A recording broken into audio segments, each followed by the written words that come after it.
నిజాలు మరికొన్ని కుంభకోణాలను ఈరోజు మీ ద్వారా ప్రజల ముందు రాష్ట్ర ప్రజల ముందు ఉంచబోతా ఉన్నాం. అయితే నిన్న మనం చూసాం, బట్టి విక్రమార్క గారి ప్రెస్ మీట్ చూసాం. వారు మాట్లాడుతూ ఈ కొత్త పద్ధతి కాంట్రాక్ట్ సైట్ విజిట్ సర్టిఫికెట్ అనే విధానం 9E బ్లాక్లో పెట్టారు. అందువల్ల ఈ 9E బ్లాక్ టెండర్లు రద్దు చేస్తున్నామని బట్టి విక్రమార్క గారి ప్రెస్ మీట్ నిన్న మనందరం కూడా చూసాం. అయితే ఈ కాంట్రాక్టర్ సైట్ విజిట్ సర్టిఫికెట్ అనేది గతంలో ఎప్పుడూ లేదు, మన రాష్ట్రంలో లేదు, భారతదేశంలో లేదు. మన రాష్ట్రంలో ఈ సింగరేణిలో కాంట్రాక్టర్ సైట్ విజిట్ సర్టిఫికెట్ విధానం బీఆర్ఎస్ హయాంలో కానీ అంతకుముందు కానీ ఈ విధానం లేదు. అదేవిధంగా వెస్టర్న్ కోల్ ఫీల్డ్స్లో కానీ కోల్ ఇండియాలో కానీ ఇటువంటి విధానం లేనే లేదు. అయితే రేవంత్ రెడ్డి గారు ప్రభుత్వం వచ్చిన తర్వాత 2024 సంవత్సరంలో ఈ సైట్ విజిట్ సర్టిఫికేట్ విధానాన్ని సింగరేణిలో తెచ్చింది రేవంత్ రెడ్డి గారి ప్రభుత్వం. రేవంత్ రెడ్డి గారి ప్రభుత్వం ఈ విధానం తెచ్చిన తర్వాత మొట్టమొదటి బెనిఫిషరీ ఎవరు? రేవంత్ రెడ్డి బావమరిది సృజన్ రెడ్డి. ఆయన కంపెనీ శోధా కన్స్ట్రక్షన్కే ఈ సైట్ విజిట్ సర్టిఫికేట్ వచ్చిన తర్వాత మొదటి టెండర్ దక్కింది. ఇది 2024లోనే ఈ సైట్ విజిట్ సర్టిఫికేట్ విధానాన్ని తీసుకొచ్చారు. ఈ సైట్ విజిట్ సర్టిఫికేట్ విధానం వచ్చిన తర్వాత సింగరేణిలో 6 టెండర్లు జరిగితే 6 టెండర్లు కూడా +7% టెండర్లు వారి వారి అనుయాయులకు కట్టబెట్టడం జరిగింది. ఈరోజు భారతదేశంలో పరిస్థితి ఏంది? ఓబీ కోల్ బ్లాక్ టెండర్లు ఎక్కడ జరిగినా ఈ దేశంలో, అది కోల్ ఇండియాలో కానీ వెస్టర్న్ కోల్ ఫీల్డ్స్లో కానీ కాంగ్రెస్ ప్రభుత్వం రాకముందు సింగరేణిలో కానీ ఎనీ కోల్ బ్లాక్ టెండర్ -10 నుంచి -22% పోతుంది. -10 నుంచి -22% పోతున్నారు కాంట్రాక్టర్లు. సింగరేణిలో కూడా ఈ కాంగ్రెస్ ప్రభుత్వం రాకముందు గత బీఆర్ఎస్ హయాంలో -7, -8, -10, -20 పోతుండే. ఇప్పుడు కూడా ఈ దేశంలో వెస్టర్న్ కోల్ ఫీల్డ్స్ కానీ కోల్ ఇండియాలో కానీ ఎనీ ఓబీ టెండర్ -10 to -22 ఉంటుంది. కానీ మన రాష్ట్రంలో రేవంత్ రెడ్డి గారి ప్రభుత్వం వచ్చిన తర్వాత ఈ సైట్ విజిట్ సర్టిఫికెట్ అనే కొత్త విధానం తెచ్చిన తర్వాత అన్ని టెండర్లు కూడా +7 నుంచి +10% పోతూ ఉన్నాయి.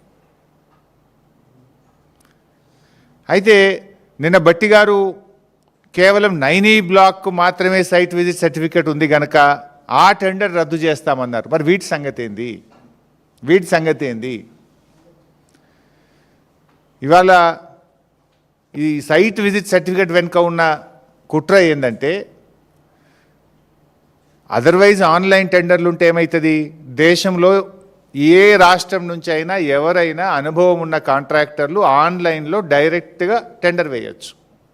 సైట్ విజిట్ సర్టిఫికేట్ అంటే కాంట్రాక్టర్ సైటుకు పోయి చూసి ఆ సింగరేణి నుంచి సైట్ మేము విజిట్ చేసినామనే సర్టిఫికేట్ తీసుకోవాలి. దాంతో ఏమైపోతుంది?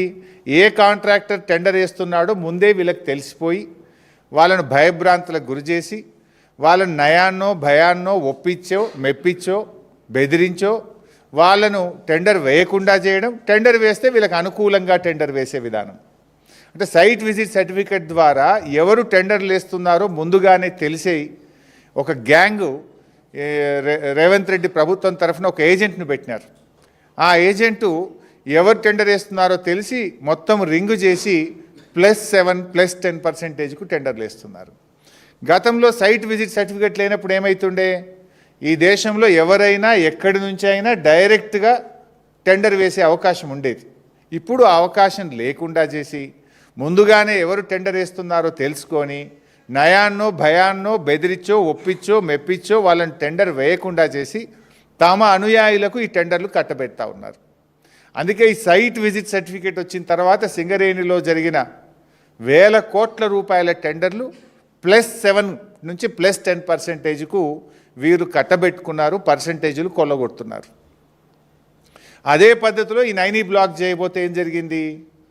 వాటాల పంచాయతీ వచ్చి ఇవాళ రోడ్డు మీద పడ్డటువంటి పరిస్థితి మనం చూస్తున్నాం. అయితే ఈ సైట్ విజిట్ సర్టిఫికేట్ మీద దేశవ్యాప్తంగా అనేక కంప్లైంట్స్ వచ్చినాయి. ఇది ఎక్కడిది? వెస్టర్న్ కోల్ఫీల్డ్స్లో లేనిది, కోల్ ఇండియాలో లేనటువంటిది. కోల్ ఇండియా ఈజ్ మదర్ అన్నట్టు వీటన్నిటికీ. అక్కడ లేనటువంటి విధానం ఇక్కడ ఎందుకు పెడతా ఉన్నారు అని అనేక కంప్లైంట్స్ కూడా వచ్చినాయి. సరే, ఇది ఈ విధానం తెచ్చి ఈ రకంగా వీళ్ళు ఏ రకంగా కొల్లగొడుతున్నారో మనం స్పష్టంగా ఈరోజు నేను ఆధారాలు కూడా నా దగ్గర ఉన్నాయి, అన్ని ఆధారాలు కూడా బయట పెడతాను. ఇలా రెండవ కోణం ఉంది. రెండవ కోణం ఏంటంటే, గతంలో ఇదే సింగరేణిలో బీఆర్ఎస్ ప్రభుత్వ హయాంలో టెండర్లు జరిగి -10, -20 ఉన్న టెండర్లు కొన్ని ఉన్నాయి. అవి ఇప్పుడు రద్దు చేసి అదే కాంట్రాక్టర్కు వారి అనుయాయులకు ఇప్పుడు మళ్ళీ రింగ్ చేసి +7%తో టెండర్లు కట్టబెడతా ఉన్నారు. అది చేస్తే ఇప్పుడు -10 +7 అంటే 17% డిఫరెన్స్. గతంలో బీఆర్ఎస్ హయాంలో ఇటువంటి విధానం లేక కాంపిటేటివ్ మెథడ్లో టెండర్లు జరిగినాయి.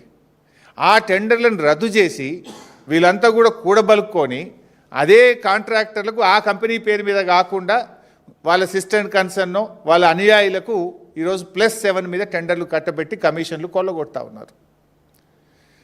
ఉదాహరణకు నేను కొన్ని చెప్తాను. ఇప్పుడు గతంలో వెంకటేష్ ఖని అనే టెండర్ బీఆర్ఎస్ హయాంలో మైనస్ టెండర్ ఉండే. ఇప్పుడు వీళ్ళు 2025లో దాన్ని రీటెండర్ చేసి మళ్ళీ ప్లస్లో అప్పగట్టారు. అట్లనే ఎస్ఆర్పి OC2 శ్రీరాంపూర్ గతంలో మైనస్ టెండర్ ఉండే.